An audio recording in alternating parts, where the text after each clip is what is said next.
और आइए अब आपको बताते हैं क्यों अद्भुत है लाल बागचा राजा। लाल बागचा राजा का विराट वैभव उन्हें अद्भुत बनाता है। इस बार लाल बाग के राजा के मस्तक पे 16 करोड़ का मुकुट सजेगा। ये हम सभी जानते हैं कि लाल बागचा राजा को मन्नत के गणपति कहा जाता है। देखिए, कहते हैं लाल बागचा राजा के दर्शन करने से जो भी मुराद अधूरी होती है वो पूरी हो जाती है। और उनकी कहानी तो साल 1932 की घटना के साथ जुड़ी है। असल में 1932 में कुछ मछुआरों और दुकानदारों ने बप्पा से मन्नत मांगी थी और बप्पा ने उन सभी मछुआरों और दुकानदारों की मन्नत पूरी भी की थी। इसी के बाद से 1934 से लाल बागचा राजा स्थापित किए जाते हैं। देखिए, हर साल लाल बागचा राजा को 20 से 25 करोड़ का चढ़ावा चढ़ता है। गणपति उत्सव के दौरान लाल बागचा राजा के दर्शन को भारी भीड़ देखने को मिलती है। और 10वें दिन की अगर बात करें तो गिरगांव चौपाटी में गणपति की प्रतिमा विसर्जित कर दी जाती है। तो गणेश चतुर्थी का पर्व यूं तो देश के कई इलाकों में मनाया जाने लगा है, लेकिन खास तौर पर ये मुंबई और पुणे में एक सामाजिक त्योहार के रूप में मनाया जाता है। मुंबई में तो गणपति उत्सव की धूम देखते ही बनती है। क्या आम क्या खास, सभी इस त्योहार को धूमधाम से मनाते हैं। कल लाल बागचा राजा की झलक दिखाई गई, तो इसके साथ ही एक और मशहूर पंडाल अंधेरी के राजा की झलक भी आम श्रद्धालुओं को दिखाई गई। लाल बागचा राजा की तरह अंधेरी के राजा का भी दरबार सजता है। इस बार जैसलमेर की पटवा हवेलियों की थीम पर बप्पा का पंडाल सजाया गया है। साथ ही देश भर में गणेश उत्सव की तैयारी जोरों पर है। अहमदाबाद, मथुरा, कलबुर्गी समेत कई जगहों पर पंडाल सजाए जा रहे हैं। गणपति की मूर्तियों को पंडालों में स्थापित किया गया है।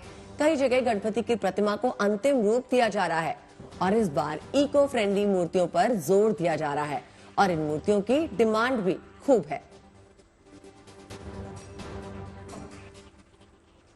अब देखिए, लालबाग के राजा की तरह अंधेरी के राजा का दरबार भी सजता है। इस बार जैसलमेर की पटवा हवेलियों की थीम पर बप्पा का पंडाल सजा दिया गया है। इस पंडाल की पहली झलक जिसने भी देखी वो मंत्रमुग्ध हो गया। देखिए आप भी।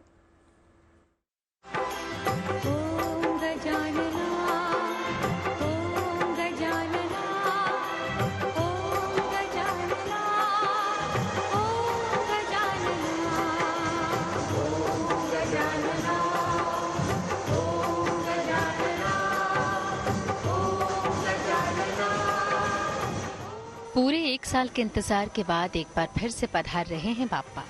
हर भक्त को जिस पल का इंतजार था वो पल अब आ चुका है। ऐसे में सभी बाप्पा का दिल खोलकर स्वागत करने में लगे हैं।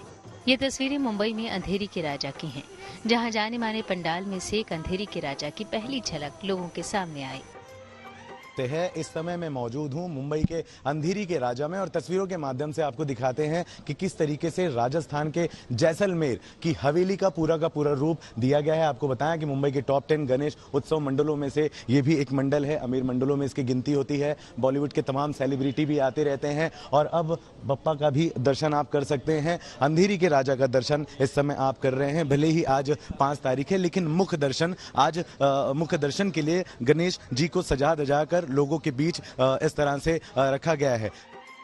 आजाद नगर सार्वजनिक उत्सव समिति इस साल अपना 59वां गणेशोत्सव मना रही है। समिति ने इस साल बाप्पा के पंडाल को जैसलमेर की प्रसिद्ध पटवा हवेली की थीम पर सजाया है। पंडाल की सजावट ऐसी कि एक नजर में ही देखने वालों का मन मोह ले। ऊपर से बाप्पा की इस प्रतिमा ने पंडाल की खूबसूरती में 4 चांद लगा दिए हैं। बहुत पुराने हवेली है, तो हमें लगता है कि लोगों को, गणेश भक्तों को ये जो पटवा की हवेली जरूर पसंद आएगा, क्योंकि लास्ट टाइम हमने शिवाजी की जो रायगढ़ है उसका किला बनाए थे, जहाँ पर शिवाजी महाराज का राज्याभिषेक हुआ था, तो लोगों को बहुत अच्छा लगा था।